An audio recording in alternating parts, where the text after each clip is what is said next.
Australia में जिन students के पास tourist visa है या आप टूरिस्ट वीज़ा अप्लाई करते हैं, अगर आपको टूरिस्ट वीज़ा मिल जाता तो क्या आप उसको स्टडी वीज़ा में कन्वर्ट कर सकते हैं या नहीं कर सकते, और अगर आप स्टडी वीज़ा में कन्वर्ट करते हैं तो उसका प्रोसेस क्या है और उसके लिए एलिजिबिलिटी क्राइटेरियाज रिक्वायरमेंट्स क्या है, तो उसमें क्या क्या टेक्निकलिटीज़ है वो सब इस वीडियो में मैं आपको बताऊँगा।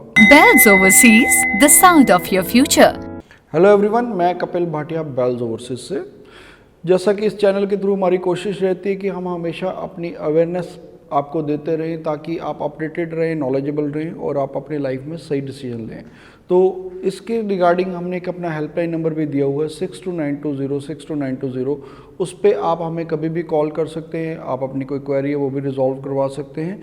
सेकेंडली, अगर आप हमारे से वीज़ा प्रोसेस भी स्टार्ट करना चाहते हैं तो उस फ़ोन पे भी आप कॉल करके अपना वीज़ा प्रोसेस भी स्टार्ट कर सकते हैं। उसमें व्हाट्सअप भी अवेलेबल है, आप व्हाट्सअप भी कर सकते हैं। आपका जो सारा प्रोसेस है वो ऑनलाइन रहेगा टिल एडमिशन टू वीज़ा।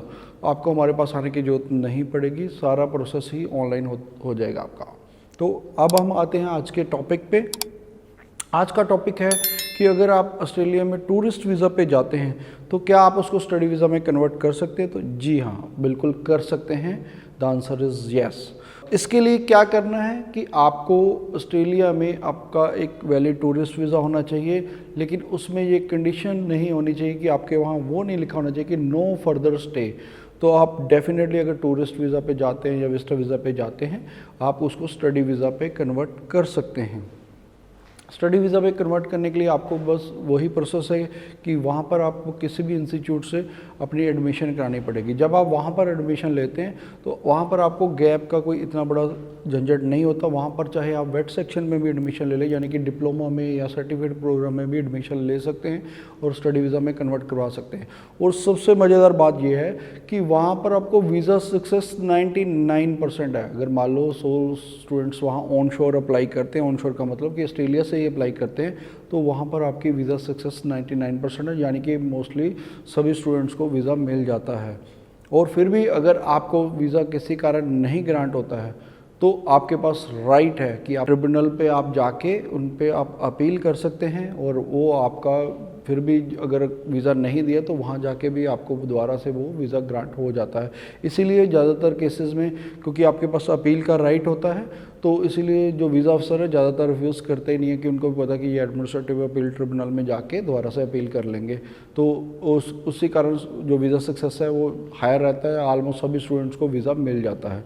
तो ये भी एक बहुत अच्छा पाथवे है। अगर आप वहाँ जाना चाहते हैं, आपकी यहाँ से एलिजिबिलिटी नहीं बनती, तो आप बजाय यहीं से कहीं वेट सेक्शन में डिप्लोमा में जब आप करते हैं अप्लाई, तो आपको यहाँ पर वीज़ा सक्सेस बहुत कम है। आपको भी पता है कि वेट सेक्शन की जो वीज़ा सक्सेस है 30 to 40% से ज़्यादा नहीं है, लेकिन अगर वहाँ जाके आपके पास टूरिस्ट वीज़ा है तो आपकी जो वीज़ा सक्सेस है 99% है।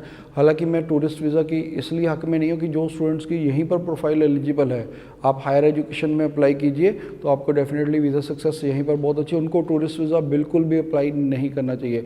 लेकिन जो स्टूडेंट्स के मान लीजिए इंग्लिश की प्रोफिशिएंसी कम है या आपका गैप बहुत ज़्यादा, आपकी एलिजिबिलिटी किसी कारणवश नहीं बन रही, उन स्टूडेंट्स के लिए ये रास्ता है कि वो वहाँ जाके टूरिस्ट वीज़ा यहाँ से या विजिटर वीज़ा अप्लाई कर सकते हैं। अगर आपका कोई ब्लड रिलेशन में वहाँ पर है, उससे स्पॉन्सर लेके जा सकते हैं। और जब आप अप्लाई कर देते हैं वहाँ पर, आपका वहाँ पर वीज़ा जो टाइम है थोड़ा सा ज़्यादा लगता है, क्योंकि आपको पता यहाँ से भी जब आप स्टडी वीज़ा अप्लाई करते हैं 2-3 महीने नॉर्मली लग रहे हैं, वहाँ पर आपका जो वीज़ा टाइमिंग है 5 to 6 मंथ भी लग जाते हैं आपकी वीज़ा अप्रूवल आने में।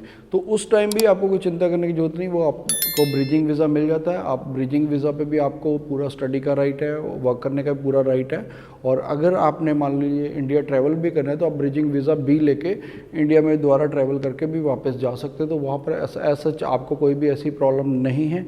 और ये सारी टेक्निकलिटीज़ थी। फिर भी अगर आपका कोई क्वेश्चन रह गया हो, आप नीचे हमें कमेंट कर सकते हैं, हम हर कमेंट का आपको रिप्लाई देते हैं। Thanks for watching. Business or call us for visa services. Follow us on our social handles for offers and new updates.